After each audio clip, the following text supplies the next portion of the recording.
Hello दोस्तों, welcome to toppers village. दोस्तों, आज से हम स्टार्ट करेंगे क्लास 11 मैथमेटिक्स का chapter number 5 complex numbers and quadratic equations इसका पूरा नाम है। मेनली कॉम्प्लेक्स नंबर्स इसके अंदर डिस्कस्ड है। तो इनकी जो पीडीएफ है, जो क्लास नोट्स की जो पीडीएफ है, वो आपको मिल जाएगी अपनी वेबसाइट www.toppersvillage.com, जिसकी लिंक आपको डिस्क्रिप्शन में मिल जाएगी। और अगर आपको कुछ बुक्स की प्रैक्टिस करनी है, कुछ अच्छे क्वेश्चंस की प्रैक्टिस करनी है, तो जो बुक्स मैं रिकमेंड कर रहा हूँ वो भी आपको डिस्क्रिप्शन में मिल जाएगा और कंप्लीट लिस्ट मिल जाएगी आपको अपनी वेबसाइट पर। ठीक है, तो अब सीधा आते हैं अपने टॉपिक पर, कॉम्प्लेक्स नंबर्स। अब देखो, यहाँ पर हम कुछ ऐसे नंबर्स पढ़ेंगे जो कि एक्चुअली रियल नहीं होते हैं ना, अनरियल होते हैं, मतलब इमेजिनरी, अपनी कल्पनाओं में होते हैं वो। ठीक है, लेकिन फिर भी हम पढ़ते क्यों हैं? तो धीरे धीरे जब हम पढ़ेंगे ना, अभी स्टार्ट तो करेंगे इसको, और धीरे धीरे पढ़ते पढ़ते जब आप अगर IIT जेईई की तैयारी भी कर रहे हो तो आपको कुछ एप्लीकेशंस मिलेगी। यहाँ तो नहीं मिलेगी एनसीईआरटी के अंदर तो, लेकिन IIT जेईई की तैयारी करोगे ना तो आपको कुछ शानदार एप्लीकेशंस मिलेगी इन नंबर्स की, जो कि हो सकता है थोड़ा बहुत फिजिक्स में काम आ जाए अगर आप लेना चाहो तो। कुछ रोटेशन के कंसेप्ट्स आते हैं इसके अंदर, ठीक है, जिनको नॉर्मल कैलकुलेशन से करेंगे तो बहुत मुश्किल होती है, लेकिन यहाँ से करेंगे तो बहुत आसान होती है। तो आज हम इसकी बेसिकली थ्योरी करेंगे और अगले वाले लेक्चर्स के अंदर इसके क्वेश्चंस करेंगे।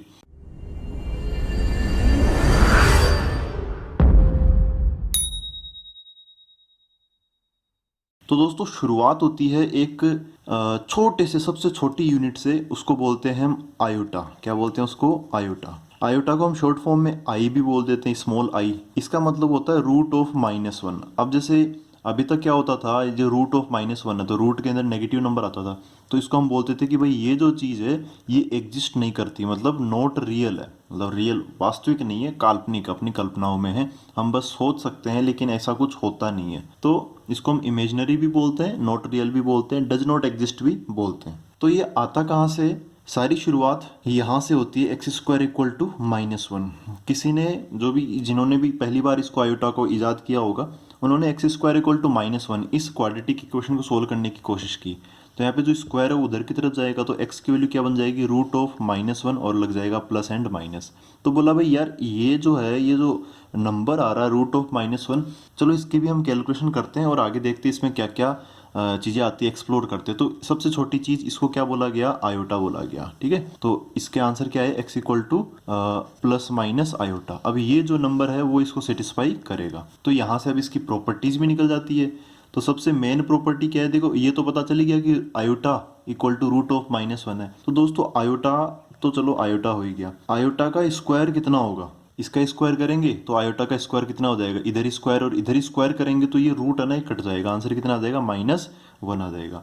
आयोटा का क्यूब कितना होगा? अब देखो, क्यूब निकालना है तो आप इस पहली इक्वेशन को दूसरी इक्वेशन को मल्टीप्लाई कर दो, तो इधर तो क्या बन गया? आयोटा का क्यूब। इधर -1 इंटू आयोटा क्या बन गया? माइनस का आयोटा। आयोटा को आप वैसे ही समझ सकते हो जैसे कोई XYZ ऐसे होते हैं, लेकिन XYZ की तो वैल्यू बदलती रहती है। यहाँ पर आई, जो आई है, आयोटा है, इसकी वैल्यू नहीं बदलेगी। ठीक है, लेकिन फिर भी आप कैलकुलेशन इस बेसिस पे कर सकते हो कि आई अपने आप में एक चीज़ है, आई के साथ आई वाली चीज़, मतलब आयोटा के साथ आयोटा वाली चीज़ जुड़ जाएगी। कंपैरिजन करेंगे तब भी हम आयोटा वाले के साथ ही करेंगे। ठीक है, अब अगला, आयोटा की पावर 4 कितना होगा? तो आयोटा की पावर 4 कैसे ला सकते हैं हम? इस आयोटा स्क्वायर का स्क्वायर करके ला सकते हैं। तो इसका स्क्वायर करेंगे तो आयोटा की पावर 4 मिल जाएगा। -1 का स्क्वायर करेंगे तो हमें +1 मिल जाएगा। अब आगे भी हमें कुछ पैटर्न फिल करने हैं, तो वो मैं लिख लेता हूँ फटाफट। तो दोस्तों, अब हमें इनकी वैल्यूज भी बतानी कितनी होगी। जैसे यहाँ पर एक पैटर्न तो होता ही है, एक बार मैं इसको भी फिल करके आपको बता देता हूँ, उसके बाद में पैटर्न बन जाएगा एक। ठीक है, वो ऑब्जर्व करने वाली बात है, पैटर्न कोई खास चीज़ नहीं है, ऐसे नहीं अलग से कहीं से आएगा। वो इस आप ऑब्जर्व करोगे ना इसको अच्छे से, तो वो पैटर्न भी आपको पता चल जाएगा। जैसे यहाँ पर आयोटा की पावर 5 इसकी वैल्यू में निकालनी है, तो कैसे निकालेंगे? आयोटा की पावर 5, इन दोनों को मल्टीप्लाई करने से आयोटा की पावर 5 बन जाएगा ना, आयोटा 4 इंटू आयोटा। तो RHS में क्या बन जाएगा? आयोटा इंटू 1, तो अगेन आयोटा ही बन जाएगा। इसका मतलब क्या है? आयोटा की पावर 5 अगेन आयोटा ही आ जाता है। फिर आयोटा की पावर 6, तो 6 कैसे लाएंगे? इस आयोटा की पावर 4 को हम आयोटा स्क्वायर से मल्टीप्लाई कर देंगे ना, इन दोनों को मल्टीप्लाई करेंगे तो आयोटा की पावर 6 मिल जाएगा LHS के अंदर, और RHS में हमें आंसर मिल जाएगा 1 इंटू -1। आयोटा की पावर 7 कैसे ला सकते हैं? इन दोनों को मल्टीप्लाई करके, ये कितना हो जाएगा? 7 हो जाएगा, पावर जुड़ जाएगी इनकी। 1 इंटू माइनस आयोटा हो जाएगा। अब आयोटा की पावर 4 कितना, आयोटा की पावर 8 कैसे लाएंगे? तो इसका हम अगेन स्क्वायर कर देते हैं, तो आयोटा की पावर 8 मिल जाएगा LHS में, RHS में 1 का स्क्वायर 1 मिल जाएगा। आप एक चीज़ नोटिस करो, यहाँ पे आयोटा था, यहाँ पे आयोटा है, -1 -1 माइनस आयोटा 1 1, तो इधर भी यही पैटर्न मिलेगा सेम टू सेम, है ना, टेंशन लेने की ज़रूरत नहीं है। तो यहाँ पर आयोटा मिल जाएगा, फिर -1 मिल जाएगा, फिर अगेन माइनस आयोटा मिल जाएगा, फिर 1 मिल जाएगा। आगे भी अगर आप पावर्स लगा के सोल्व करोगे ना तो यही चीज़ें वापस सेम टू सेम मिलेगी। तो अब हम बार बार ये ऐसा नहीं याद रखेंगे, कुछ और तरीके से मैं आपको याद करने का तरीका बताता हूँ इसका। जैसे यहाँ पर देखो दोस्तों, आयोटा की पावर क्या है 12, आप इसको दिमाग में बिठा के रखो, सबसे आसान है ये समझना। आयोटा की पावर देखो 4, फिर 8, फिर 12, तो ये 4 8 12 ये किस में आते हैं, किसकी टेबल में आते हैं, ये 4 की टेबल में आते हैं, ठीक है। 4 1 जा 4, 4 2 जा 8, 4 3 जा 12, तो आयोटा की पावर 4 की टेबल मतलब 4 इंटू एन, तो इसका आंसर हमेशा क्या आएगा, 1 ही आएगा। सबसे आसान, ये आयोटा की पावर 4n कितना हो जाएगा, 1 बन जाएगा। 1 मतलब रियल नंबर, है ना, इस कॉम्प्लेक्स नंबर को हटा के हम रियल नंबर बना सकते हैं इसे। अब यहाँ पर पहले वाले पर आ जाते हैं, ये है आयोटा की पावर 1, आयोटा की पावर 5, फिर 9, ये 1 5 9 ये क्या चीज़ है, आप ध्यान से देखो कि अब इसको ना 4 की टेबल से लिंक करो। ये है एक्चुअली 4 की टेबल से एक ज़्यादा, जैसे 5 को आप बोल सकते हो ना 4 + 1, 9 को बोल सकते हो 8 + 1, तो ये सारा पैटर्न है आयोटा की पावर 4n + 1, 4 की टेबल में एक ज़्यादा। इन सब का आंसर कितना आएगा, आयोटा, तो इसका आंसर भी क्या आएगा, आयोटा आएगा। यहाँ से समझा हमने, ये इसको हमने यहाँ से समझा। अच्छा, अब इस पैटर्न को देखते हैं, ये दूसरे वाले जो लेयर है ना, इसका क्या पैटर्न चल रहा है। तो आयोटा स्क्वायर, आयोटा 6, आयोटा 10, तो यहाँ पे -1 -1 -1 आ रहा, तो इनका भी पैटर्न क्या है, देखो इसको आप 2 को बोल सकते हो 0 + 2, 6 को 4 + 2, 10 को 8 + 2, तो +2 हो रहा ना, तो आयोटा की पावर 4n + 2, ठीक है। मतलब जब कभी भी आपको नंबर दिखाई देना कि 4 की टेबल से 2 ज़्यादा है, जैसे 50, 50 क्या होता है 48 + 2, 48 4 की टेबल का है और +2 हमने कर ही दिया। 50 डायरेक्ट 4 की टेबल का नहीं होता, तो इसका इन सब का आंसर कितना आएगा, -1, ठीक है दोस्तों। अब यहाँ पर आते हैं, देखो आयोटा की पावर 3 7 11, तो जैसे 7 को देख लो, 7 क्या होता है 4 + 3, है ना, 4 ज़्यादा। यहाँ पर 11 क्या होता है 8 + 3, है ना, 8 + 3 11 हो जाएगा ये। तो ये सारे के सारा इन सब का पैटर्न क्या है, आयोटा की पावर 4n + 3, तो इन सब का आंसर क्या आ रहा है, minus iota minus iota minus iota, तो इसका आंसर भी क्या आ जाएगा, माइनस का आयोटा।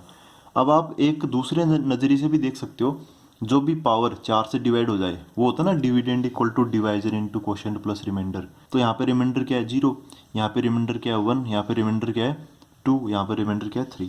तो जैसा रिमाइंडर बचेगा 4 से डिवाइड करने के बाद, यहाँ पे सबका डिवाइजर क्या है 4, क्वोशिएंट कुछ भी आए इंटीजर आना चाहिए। तो यहाँ पे आयोटा -1 माइनस आयोटा एंड 1, मतलब कुल मिला के हमें आंसर या तो +-1 मिलेगा जैसा कि दूसरे और चौथे में मिल रहा है, या फिर + आयोटा मिलेगा जैसा कि पहले और तीसरे में मिल रहा है। तो मेनली आपको ये चारों रिजल्ट याद रखने ही रखने हैं, ठीक है। आप इनको दिमाग में फिट बैठा लो, और ये काफ़ी आसान भी है, और सबसे ज़्यादा काम में आने वाला है अपना ये वाला आयोटा का स्क्वायर डायरेक्टली, ठीक है। नींदों में भी पूछ लेना तो बता देना आयोटा का स्क्वायर कितना होता है, -1 होता है। अब एक छोटा सा एग्जाम्पल करके बता देता हूँ, बहुत आसान है। देखो मैं बोलूँ कि भाई आयोटा की पावर 63 कितना होगा, तो इस आयोटा की पावर 63 को मैं ऐसे लिख सकता हूँ, देखो 4 से ही डिवाइड करना है, 4n 4n 4, तो 4 से डिवाइड करो इसको, तो ये 4 से आप इसको डिवाइड करोगे तो 15 बार हो जाएगा ना, 4 15 जा कितना होता है 60, बच कितना गया, ये 60 हो गया, यहाँ पे 63 है, तो 3 फिर भी बच गया। तो ये कौन सा पैटर्न है, ये इस पैटर्न से मैच होता है, 4n + 3, यहाँ पे n की वैल्यू कितनी है 15, +3 है, यहाँ पर भी +3 है, तो इनका आंसर कितना आएगा, माइनस आयोटा आएगा, इसका भी आंसर कितना आएगा, माइनस का आयोटा आएगा।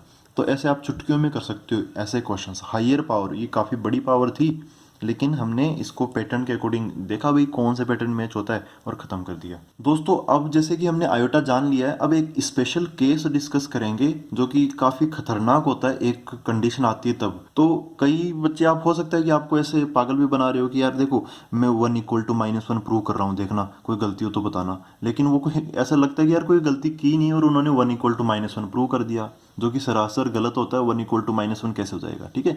तो उन चीज़ों से आपको बचना है और उनको भी थोड़ा नॉलेज देना कि भाई ऐसा थोड़ी होता है कि 1 = -1, आप उनको पॉइंट आउट करना पड़ेगा कि कहाँ पे दिक्कत आई। जैसे यहाँ पर अब ये तो सबको पता है कि भाई √a × √b = √a × b हो जाता है ना। अब इसमें आप एक्सप्लेनेशन दो कि लॉज ऑफ एक्सपोनेंट का, कि लॉज ऑफ एक्सपोनेंट से ये बन जाता है। लेकिन दोस्तों यहाँ पे ये रूट का सवाल है, तो यहाँ पर एक मिस्टेक होती है, मैथमेटिकल मिस्टेक होती है मोस्ट ऑफ दी पीपल से, तो वो मिस्टेक क्या है उसको समझने से पहले मैं कंडीशन लिखाऊंगा। ये जो एक्सप्रेशन है ना, ये इक्वेशन जो है आइडेंटिटी टाइप से, ये आता तो है, सही तो है, लेकिन हमेशा नहीं होता ये सही। एक कंडीशन आएगी वो देखेंगे। लेकिन उस कंडीशन से पहले मैं आपको एक इसकी प्रॉब्लम बताता हूँ कि इसमें प्रॉब्लम क्या है आखिरकार। तो यहाँ पर मैं एक तो ले लेता हूँ a=-1, और चलो b को भी ले लेता हूँ -1। ठीक है, दोनों को -1 ले लिया। ये दोनों चीज़ें एक बार LHS में रखूंगा, एक बार RHS में रखूंगा। दोनों को हम साइमल्टेनियसली एक साथ सोल्व करेंगे। तो यहाँ पे रखा मैंने √(-1) इंटू √(-1) इक्वल टू √(-1) इंटू -1। यहाँ पे √(-1) कितना हो गया, यहाँ पर देखा कि √(-1) आयोटा हो गया, तो ये बन गया आयोटा इंटू ये भी आयोटा हो गया। यहाँ पर -1 इंटू -1 प्लस का 1 हो गया। अच्छा, ये आयोटा इंटू आयोटा क्या होगा, आयोटा स्क्वायर हो गया। और यहाँ पर √(1) कितना हो गया, ये भी 1 बन गया ना। अच्छा, आयोटा स्क्वायर कितना होता है, यहाँ पर देखो आप, आयोटा स्क्वायर कितना होता है यहाँ पर, है ना, आयोटा स्क्वायर इक्वल टू -1। तो यहाँ पर क्या आ जाएगा, -1 इक्वल टू 1। तो ये देखो भाई, ये है दिक्कत। ठीक है, पता चल गया ना। ऐसा तो मैंने भी प्रूव कर दिया, लेकिन यहाँ पर क्या दिक्कत है वो मैं आपको बताऊंगा अभी। वो कंडीशन के बाद में आप ये कभी भी अप्लाई नहीं करोगे। तो ये चीज़ एक्चुअली हमने कर तो दिया, लेकिन ये फॉल्स है, इसमें कंसेप्चुअल मिस्टेक है। तो वो कंडीशन अब मैं लिख देता हूँ। वो कंडीशन ये है, at least one of A and B must be non negative. Non negative मतलब जो नेगेटिव नहीं है। जैसे 3 नंबर होते हैं ना, 0, माइनस का इधर और प्लस का इधर, तो नॉन नेगेटिव मतलब ये वाला नहीं आना चाहिए। मतलब 0 आ सकता है एंड पॉजिटिव आ सकता है। कम से कम एक नंबर, दोनों हो जाए तो बहुत ही बढ़िया। कम से कम एक नंबर या तो 0 हो या पॉजिटिव हो। दोनों नंबर नेगेटिव होते गड़बड़ मामला है। जैसा कि यहाँ पर ए भी मैंने नेगेटिव ले लिया, बी भी नेगेटिव ले लिया। दोनों नेगेटिव नंबर लेके ये चीज़ सही नहीं होती। मैं चलो एक स्टडी से मैं आपको बता देता हूँ। जैसे मैं प्लस प्लस ले लूँ दोनों, एक प्लस एक माइनस ले लूँ, फिर पहला वाला माइनस दूसरा वाला प्लस ले लूँ, और दोनों माइनस ले लूँ। तो यहाँ पर मैं बोलूँ √A इंटू √B, तो आपको बोल देना है √AB। और नहीं तो मैं ऐसे केस बना लिए मैंने। तो A ये है A का साइन, ये है B का साइन। ठीक है, तो दोनों पॉजिटिव है तब ये चीज़ सही है, गलत है ये चीज़ सही है। एक पॉजिटिव और एक नेगेटिव है तब भी ये चीज़ सही है। एक नेगेटिव एक पॉजिटिव, ये भी चीज़ सही है। लेकिन दोनों नेगेटिव है तो ये चीज़ क्या हो जाएगी, गलत हो जाएगी। ठीक है, आपको यहाँ पर क्या लगाना पड़ेगा फिर, नॉट इक्वल। तो इस सिचुएशन को आप कभी भी मत भूलना। ठीक है दोस्तों, और कोई आपको बेवकूफ़ बनाए तो उसको साफ साफ मना कर देना, भाई अपने कंसेप्ट क्लियर करके आओ, ये ऐसे बेवकूफ़ी वाले काम मत करो। दोस्तों अब आते हैं अपने टॉपिक कॉम्प्लेक्स नंबर पर। तो अभी तक हमने देखा कि जो आयोटा होता है वो एक इमेजिनरी नंबर होता है। ठीक है, लेकिन अब जैसे मैं बोलूँ कि भाई 2 ये कैसा नंबर है, तो आप बोलोगे भाई ये कैसा नंबर है, रियल नंबर है। ठीक है, दिस इज रियल नंबर। फिर मैं बोलूँ कि भाई 5 आयोटा ये कैसा नंबर है, तो देखो आयोटा आ गया। आयोटा आते ये क्या हो गया, एक इमेजिनरी नंबर हो गया। फिर मैं बोलूँ कि 2 + 3 आयोटा, अब ये कैसा नंबर है। तो जैसा कि एक छोटी सी मैं रेफरेंस लेता हूँ, मैं बोलूँ कि 2 कैसा नंबर है, आप बोलोगे रेशनल। मैं इस बार रेशनल इरेशनल की बात कर रहा हूँ। फिर मैं बोलूँ कि 5√3 ये कैसा नंबर है, आप बोलोगे इरेशनल। अब मैं इन दोनों को जोड़ देता हूँ, 2 + 5√3 ये नंबर कैसा है, आप बोलोगे इरेशनल। ठीक है, क्योंकि एक जगह आ गया ना, रेशनल और इरेशनल पे इरेशनल भारी पड़ जाता है, इरेशनल इसको बोलते हैं। ऐसे रियल और इमेजनरी पे इमेजनरी भारी पड़ेगा, तो इसको हम क्या बोलेंगे, एक इमेजनरी नंबर बोलेंगे। लेकिन यहाँ पर ध्यान रखने वाली बात यह है, कॉम्प्लेक्स नंबर ये तीनों ही है। दिमाग में ये थिंकिंग मत डेवलप होने देना कि 2 जो है वो कॉम्प्लेक्स नंबर नहीं है। इस अर्थ पे every number is complex number, आप ऐसे याद रख सकते हो। जो रियल नंबर है वो तो कॉम्प्लेक्स नंबर है ही, जो आयोटा वाले हैं वो भी क्या है, कॉम्प्लेक्स नंबर है। तो इसका एक छोटा सा फ्लो डायग्राम बनाता हूँ मैं आपको। देखो यहाँ पे है कॉम्प्लेक्स नंबर, इसके 2 टुकड़े हो गए, कुछ तो है रियल नंबर और कुछ है इमेजिनरी नंबर्स। ठीक है, जो कि कल्पनाओं में होते हैं। रियल नंबर सबको पता है, 2, 3, √3, पाई, -1/2, ये सारे के सारे, जहाँ पर आयोटा नहीं आता ना वो सब रियल है। और इमेजिनरी नंबर कौन होंगे, इनके अंदर ऑब्वियसली आयोटा आएगा, और आयोटा इस तरीके से आएगा कि वो कटता नहीं है ना। ऐसा नहीं कि आयोटा माइनस आयोटा, आप बोलो यार आयोटा आ गया वो कट गया, वो कटना नहीं चाहिए। इमेजिनरी मतलब आयोटा आना चाहिए। जैसे 2 + 3 आयोटा अपना ऊपर वाला, यहाँ पे 5 आयोटा। 2 को इमेजिनरी नंबर बोलेंगे नहीं बोलेंगे, ठीक है, वो इस कैटेगरी में आ जाएगा। 2 इधर आ जाएगा और ये इधर आ गए।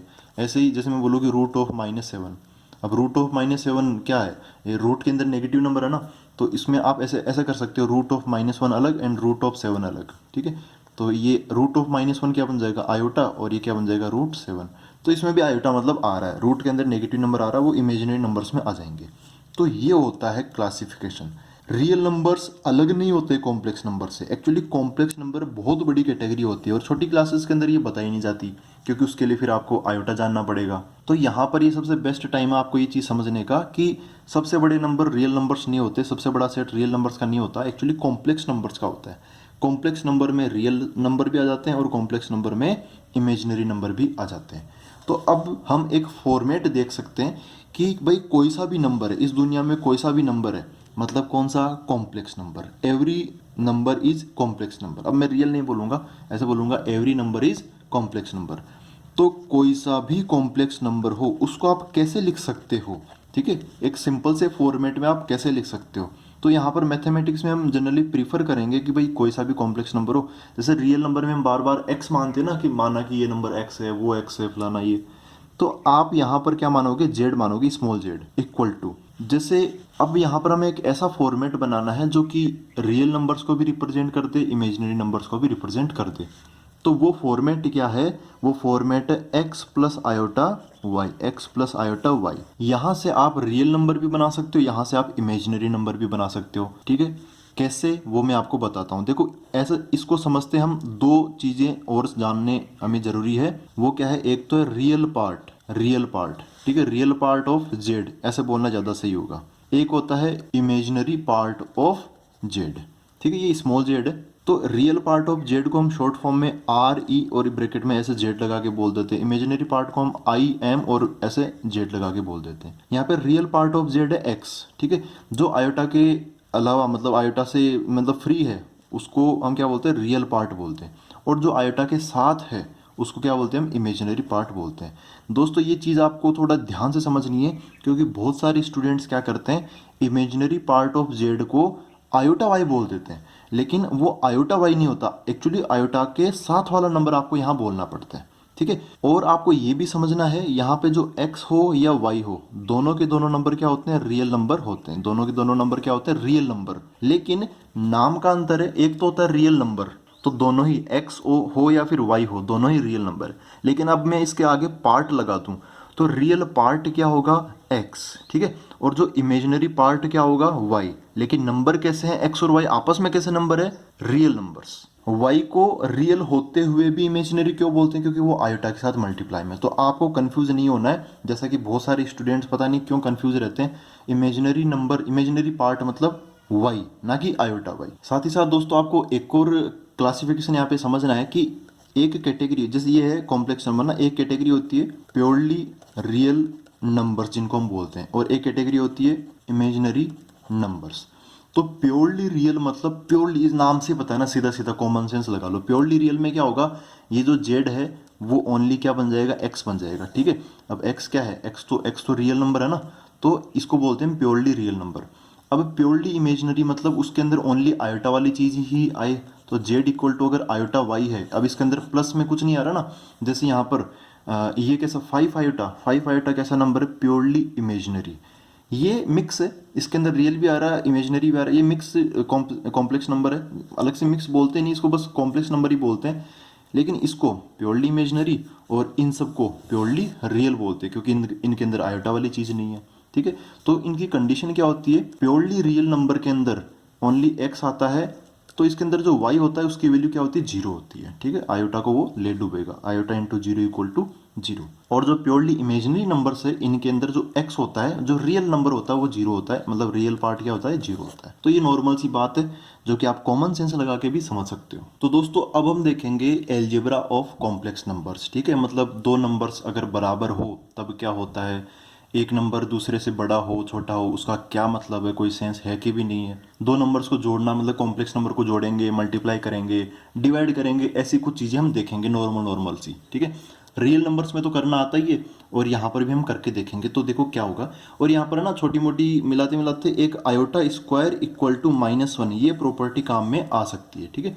तो सबसे पहले ये इक्वलिटी देखते हैं ना, इक्वलिटी ऑफ कॉम्प्लेक्स नंबर्स। तो सीधी सी बात है, जब मैं z1 इक्वल टू z2 बोलूंगा, z1 कोई नंबर ले लेता हूँ x1 प्लस आयोटा y1, और z2 कोई नंबर ले लेता हूँ x2 प्लस आयोटा y2। दोस्तों ये जो मैं लिख रहा हूँ ये आपको क्लास नोट्स के रूप में मिल जाएगा, एक अपनी वेबसाइट से ना toppersvillage.com, तो वहाँ पर आप एक क्लिक करोगे ना, लिंक में नीचे डिस्क्रिप्शन में दे रहा हूँ, तो क्लिक करते ही एक क्लिक में वो पूरी PDF डाउनलोड हो जाएगी। ठीक है, हो सकता है स्टार्टिंग के लेक्चर्स में वो आपको ना मिले, लेकिन चैप्टर खत्म होने से पहले वो आपको जरूर मिल जाएगी, तो आप उसको रेफरेंस बना सकते हो। लेकिन ट्राई ये करो कि आप साथ के साथ लिखते चलो। ठीक है, और यहाँ पर हम ये सारी चीज़ें इस पूरे पेज में डिस्कस कर लेंगे। ठीक है, तो हमें कुछ बहुत ज़्यादा डीप में जानने की ज़रूरत नहीं है, जैसे एनसीईआरटी के अंदर तो बहुत सारी चीज़ दे रखी है, लेकिन वो सब कुछ जानने की ज़रूरत हमें नहीं है। तो यहाँ पर देखो इक्वलिटी है, तो जैसे वो इरेशनल नंबर कंपेयर करते थे, वैसा होता था ना कि रेशनल रेशनल के बराबर और √3 वाला √3 के बराबर, ऐसे कुछ वैसा यहाँ पर होगा। रियल पार्ट के बराबर होगा, और जो इमेजिनरी पार्ट है वो इमेजिनरी पार्ट के बराबर होगा। यहाँ पर x1 = x2 ये मतलब निकाला जाएगा पहला, और y1 = y2 ये मतलब निकाला जाएगा दूसरा। ठीक है, जब भी दो कॉम्प्लेक्स नंबर्स को हम बराबर रखते हैं तो एक्चुअली उनका रियल पार्ट के बराबर होगा और इमेजिनरी पार्ट के बराबर होगा।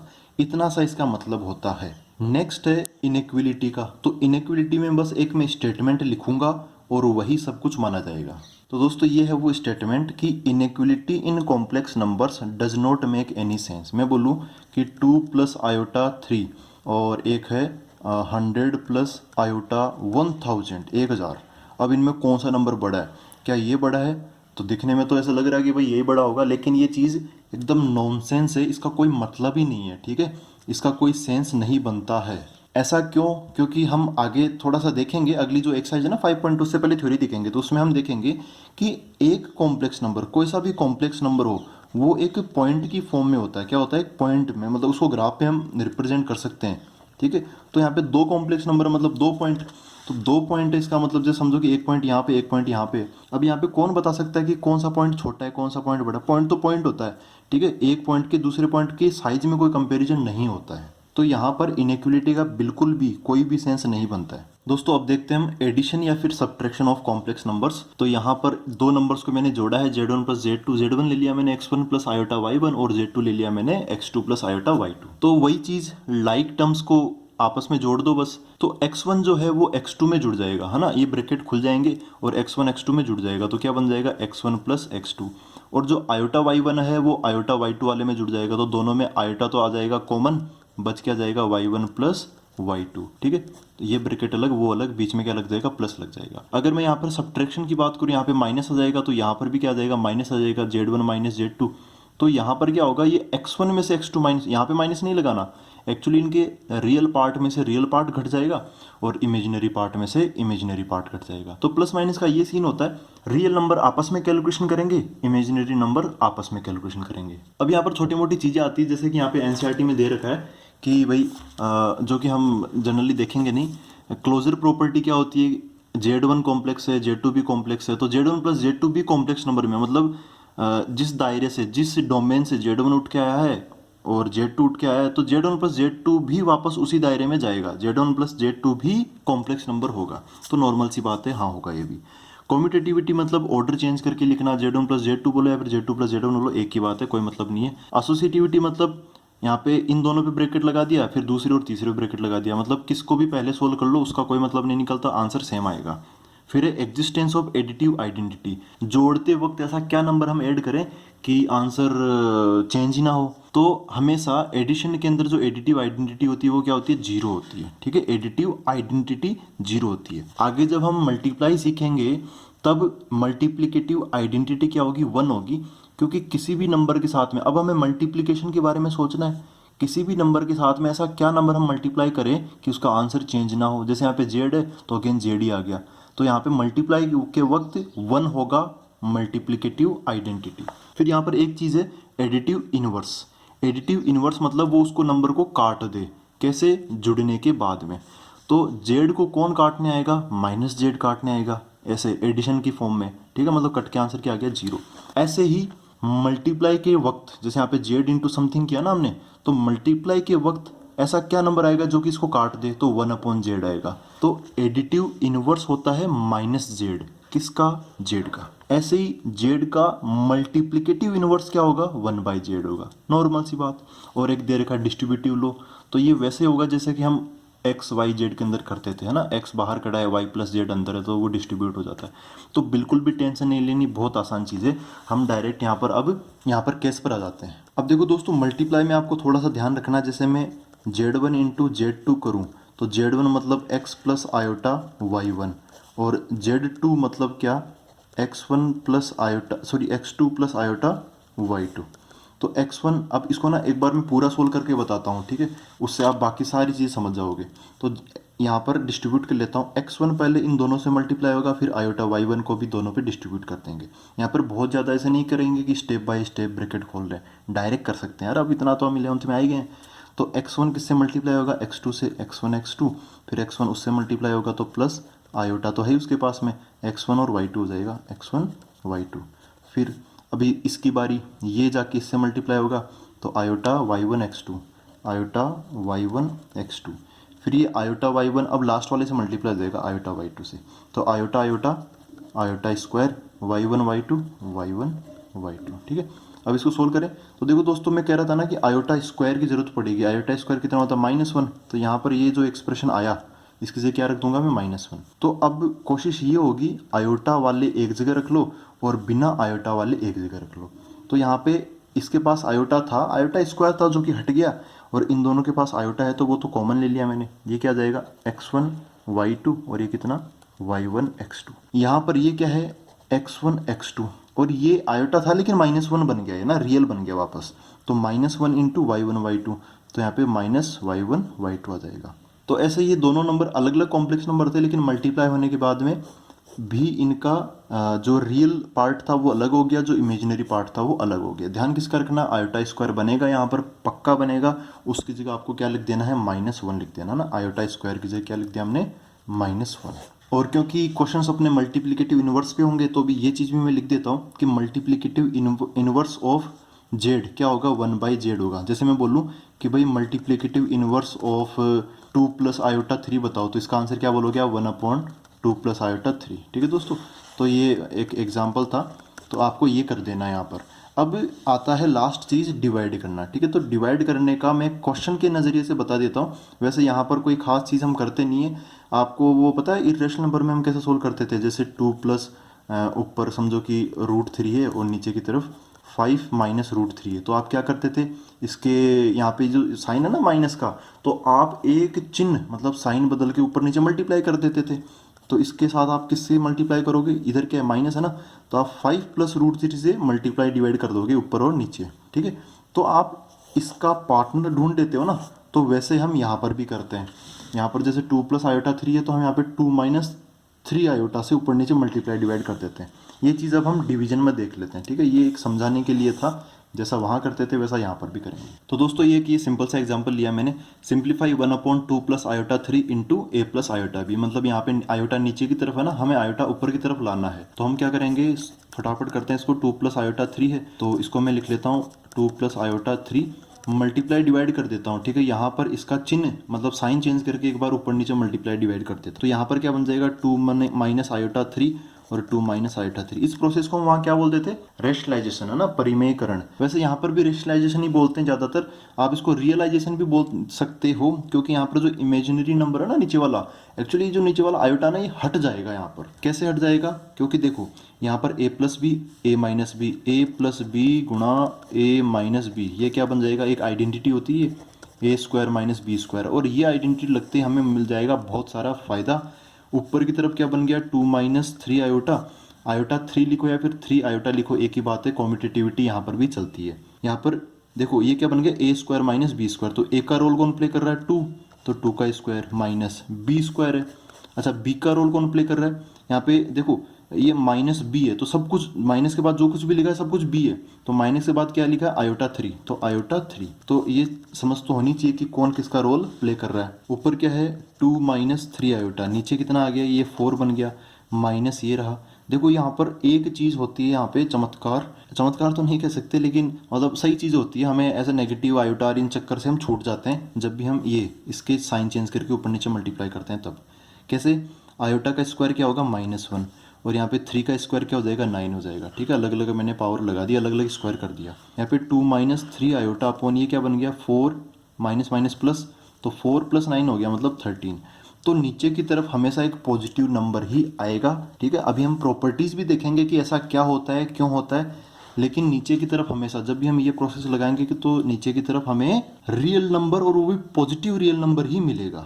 तो अब आप इसको अलग अलग कर सकते हो। तो 2/13, क्योंकि हमें यहाँ पे बोला है कि अलग अलग बताओ, आयोटा वाली चीज़ अलग, मतलब रियल पार्ट अलग, इमेजिनरी पार्ट अलग, तो वो भी बता देंगे। 2/13 अलग और ये -3 आयोटा/13 अलग। अब आप इसको कंपेयर कर सकते हो a + आयोटा b से। यहाँ पर a की वैल्यू क्या है, देखो इक्वलिटी है ना, तो इक्वलिटी हम देख ही चुके हैं, रियल पार्ट के बराबर, इमेजिनरी पार्ट के बराबर। तो a की वैल्यू क्या होगी 2/13 एंड b की वैल्यू क्या होगी -3/13। दोस्तों अब देखते हैं कॉम्प्लेक्स नंबर को और ज़्यादा अच्छे से समझने के लिए हम 3 टूल्स यूज में लेते हैं, उनको देखते हैं। तो 3 टूल्स कौन से हैं, modulus of a complex number, argument ये वो वाला नहीं है कि वाद विवाद कर रहे हैं, बहस कर रहे हैं, वो नहीं है। आर्ग्यूमेंट मतलब एक एंगल होता है, और कॉन्जुगेट, ठीक है। तो आर्ग्यूमेंट तो हम देखेंगे अगली क्लास में, आज नहीं देखेंगे, और मॉडुलस और जो कॉन्जुगेट है वो हम आज देखेंगे, और उसी के साथ हम अपना लेक्चर खत्म करेंगे, इनके प्रॉपर्टीज भी देख लेंगे। तो मॉडुलस क्या होता है, मैंने यहाँ पे लिख लिया है, modulus of a complex number z = x + iota. ये कोई नंबर है, x + आयोटा y समझ लो या z समझ लो। तो मॉडुलस को लिखने का तरीका तो ये है, मॉडुलस ऑफ z, ऐसे मॉडुलस लगा देते हैं, ठीक है। ये काफ़ी हद तक वैसा ही है, लेकिन यहाँ पर थोड़ा सा और मॉडिफिकेशन होगा, क्योंकि यहाँ पर आयोटा वाली चीज़ भी आ रही है। तो इधर की तरफ मॉडुलस ऑफ z, ये तो सिंपल सा है। इधर x + आयोटा y का क्या कर देते हैं, इसको भी आप ऐसे लिख सकते हो, x + आयोटा y का मॉडुलस, लेकिन आफ्टर ऑल हमें एक वैल्यू बतानी है। तो वो वैल्यू क्या होती है, यहाँ पे जो रियल पार्ट है उसका स्क्वायर कर देते हैं, प्लस ये जो इमेजिनरी पार्ट है उसका स्क्वायर कर देते हैं। तो दूसरे शब्दों में आप बोल सकते हो किसी भी नंबर का जो मॉडुलस होगा, कॉम्प्लेक्स नंबर का मॉडुलस होगा, वो क्या होता है एक्चुअल में, ऐसा होता है, रियल पार्ट ऑफ z उसका स्क्वायर, यहाँ पे x का स्क्वायर, x का नाम है ना रियल पार्ट ऑफ z, ऐसे y का क्या नाम है, इमेजिनरी पार्ट ऑफ z, ऐसे im ऑफ z इसको हम लिखते हैं, ठीक है। तो ये इसका मतलब होता है मॉडुलस का।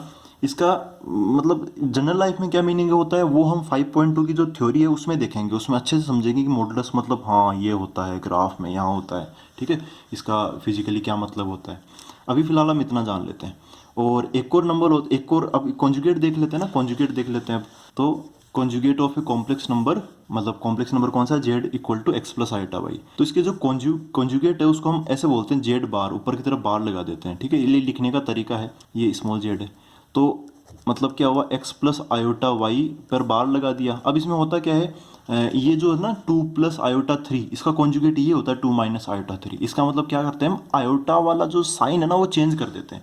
अगर प्लस का है तो माइनस का बना देते हैं, माइनस का है तो प्लस का। किसका करेंगे चेंज, आयोटा वाले का ही करेंगे, जो फ्री ऑफ आयोटा उसका चेंज नहीं करेंगे। तो यहाँ पे किसका साइन चेंज हो जाएगा, आयोटा वाले का, मतलब x - y आयोटा ऐसा बन जाएगा। आयोटा y बोलो या फिर y आयोटा बोलो, एक ही बात है, ठीक है दोस्तों। तो बहुत आसान है ना। अब मैं एक एग्जांपल ले लेता हूँ, जैसे यहाँ पे ले लेता हूँ, अपने पास z = कोई नंबर है 5 - 4 आयोटा, ठीक है।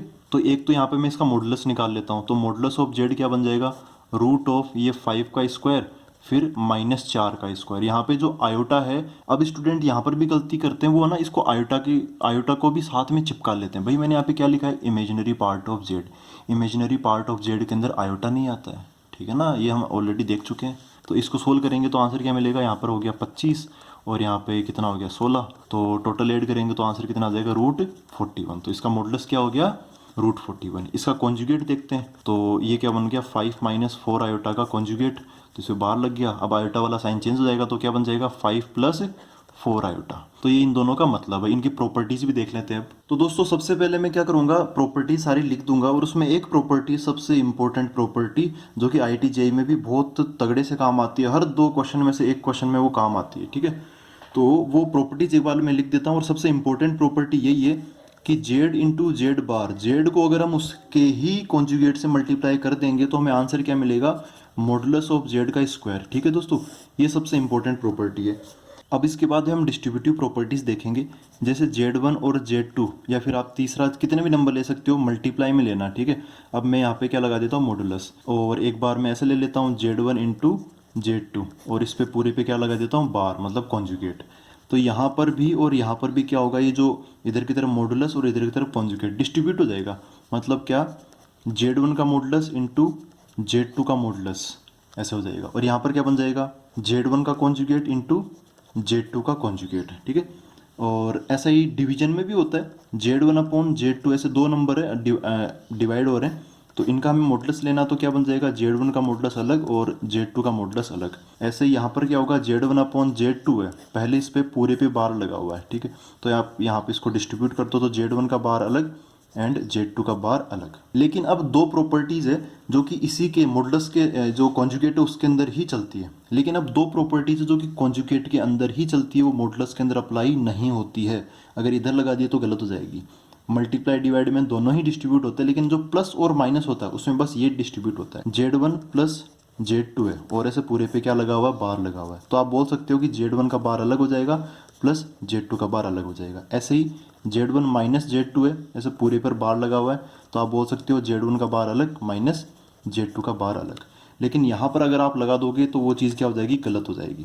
कॉन्जुगेट जो है वो सब पे डिस्ट्रीब्यूट हो जाएगा, कहीं पर भी कहीं पर भी कॉम्प्लेक्स नंबर हो सब पे चला जाएगा, लेकिन जो मॉडुलस है वो मल्टीप्लाई और डिवाइड तक ही सीमित है, वहीं पे जा सकता है। अगर यहाँ पे प्लस में Z3 आ जाएगा ना तो वहाँ पे अलग अलग नहीं पहुँच पाएगा वो। तो दोस्तों बस यही प्रॉपर्टीज़ थी। अब यहाँ पर सबसे मेन ये है, और जो हम आगे वो देखेंगे ना एक्सरसाइज, जो मिसलेनियस एक्सरसाइज देखेंगे उसके अंदर ये जो प्रॉपर्टी ये भी बहुत अच्छे से लगेगी। करीबन 3-4 क्वेश्चंस में यही प्रॉपर्टी लगेगी और क्वेश्चन खत्म। ये इतनी आसान क्यों है भाई, देखो दो कॉम्प्लेक्स नंबर को मल्टीप्लाई करोगे आप तो और कॉम्प्लेक्स नंबर आएगा, फिर उसका लास्ट में जाके मॉडुलस लोगे, उससे बढ़िया है आप पहले ही मॉडुलस ले लो, यहाँ पे एक रियल नंबर आ जाएगा, इधर भी एक मॉडुलस ले लो, यहाँ पर भी एक रियल नंबर आ जाएगा।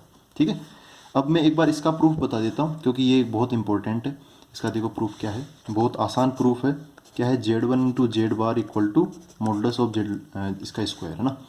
तो जेड की जगह नंबर ले लेता हूँ x plus iota Y into Z bar की जगह x माइनस आयोटा वाई बन जाएगा, है ना। ये मैंने जेड ले लिया तो ऑटोमेटिकली ये क्या हो जाएगा, जेड बार हो ही जाएगा इक्वल टू, ये मॉडुलस ऑफ जेड क्या होता है, root of x square plus y square. ठीक है, ये मॉडुलस ऑफ जेड है, अब उसका स्क्वायर है तो हम इसका भी क्या लगा देंगे, स्क्वायर लगा देंगे। इनको करते हैं सोल्व, तो ये x plus iota y x minus iota y, तो a plus b a minus b, तो a का स्क्वायर माइनस b का स्क्वायर, और इधर की तरफ ये जो रूट और स्क्वायर कट जाएगा, आंसर क्या आ जाएगा, x square plus y square. तो यहाँ पर क्या आएगा देखो, ए स्क्वायर मतलब एक्स का स्क्वायर, बी स्क्वायर मतलब आयोटा वाई का स्क्वायर। ठीक है, ये कंफ्यूज मत होना आप यहाँ पर कि आयोटा आएगा कहाँ आएगा, तो ये वो हो गया एक्स स्क्वायर। देखो दोस्तों ये माइनस, ये वाई का स्क्वायर तो हो ही जाएगा, लेकिन आयोटा का भी स्क्वायर होगा, तो आयोटा का स्क्वायर कितना होता है, -1, वो -1 नया जो आएगा वो, और एक माइनस ये रहा, ये पहले से जो चल रहा है, दोनों मिलकर क्या बन जाएंगे, प्लस के। तो इस टाइप से x square plus y square, x square plus y square ये दोनों सेम हो गए, LHS इक्वल टू RHS। इसका मतलब ये प्रॉपर्टी काम करती है।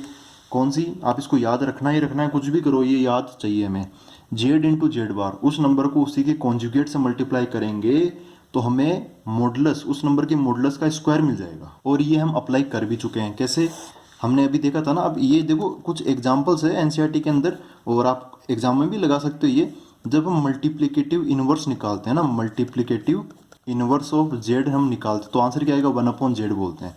तो आपको पता है कि इसका हम साइन चेंज करके मल्टीप्लाई डिवाइड कर देते हैं। साइन चेंज करना मतलब जेड को हम किससे मल्टीप्लाई कर रहे हैं, उसके कॉन्जुगेट से। तो चलो मल्टीप्लाई डिवाइड कर दिया। इस बार मैं x प्लस आयोटा वाई या फिर 2 प्लस आयोटा 3 ऐसे लेके नहीं कर रहा हूँ, है ना। यहाँ पर इस बार मैं जेड ही लेके कर रहा हूँ। अच्छा, ऊपर जेड बार बन जाएगा। अच्छा, डिवाइड में जेड इंटू जेड बार क्या होगा, जेड इंटू जेड बार इस प्रॉपर्टी की मदद से क्या बन जाएगा, मॉडुलस ऑफ जेड का स्क्वायर, मॉडुलस ऑफ जेड का स्क्वायर। तो अब कभी भी क्वेश्चन आए मल्टीप्लिकेटिव इनवर्स ऑफ जेड बोले तो आप डायरेक्ट ये फॉर्मूला भी लगा सकते हो।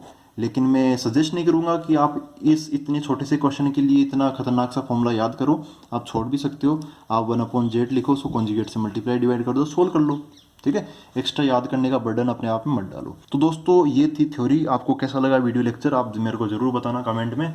और इस चैप्टर में बहुत मज़ा आने वाला है क्योंकि एक अलग ही चैप्टर है, इससे पहले आज तक हमने इसको नहीं पढ़ा, है ना। तो इंटरेस्टिंग भी है ये चैप्टर, और कई नए कंसेप्ट भी सीखेंगे, और पहली बार आया है तो आसान चैप्टर भी है ये। तो अब मिलते हैं अगले वीडियो के अंदर आगे के क्वेश्चंस लेके। Thank you very much.